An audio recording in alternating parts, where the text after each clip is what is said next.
আওয়ামী লীগকে নিষিদ্ধ করা হয়নি, এমনকি তাদের রেজিস্ট্রেশনও স্থগিত করা হয়নি।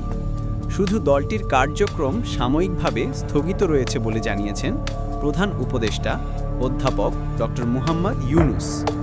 তিনি বলেন, কার্যক্রম স্থগিত থাকায় আওয়ামী লীগ কোনো রাজনৈতিক কর্মকাণ্ডে অংশ নিতে পারবে না, তবে দল হিসেবে তারা বৈধ রয়েছে এবং যে কোনো সময় তাদের কার্যক্রম সচল করা হতে পারে।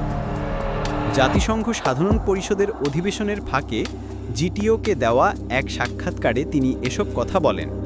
২৯ সেপ্টেম্বর সাক্ষাৎকারটি প্রকাশ করে জিটিও। সাক্ষাৎকারে অধ্যাপক ইউনূস জাতীয় নির্বাচন পিছিয়ে দেওয়ার যৌক্তিকতা, রোহিঙ্গা সংকট ও আওয়ামী লীগের বিষয়ে সরকারের অবস্থানসহ নানা প্রসঙ্গে কথা বলেন। নির্বাচন নিয়ে প্রশ্নের জবাবে তিনি বলেন, আপনি বলছেন আমরা কেন নির্বাচন দিতে সময় নিচ্ছি, আবার অনেক মানুষ বলছে ৫ বছর থাকুন, ১০ বছর থাকুন, এমনকি ৫০ বছর থাকুন। তারা বলছে নির্বাচনের দরকার নেই, আপনারাই ক্ষমতায় থাকুন। উল্লেখ্য, ২০২৪ সালে গণ অভ্যুত্থানের মুখে শেখ হাসিনা ক্ষমতাচ্যুত হওয়ার পর অন্তর্বর্তী সরকারের প্রধান হিসেবে দায়িত্ব নেন নোবেলজয়ী অর্থনীতিবিদ অধ্যাপক মুহাম্মদ ইউনূস।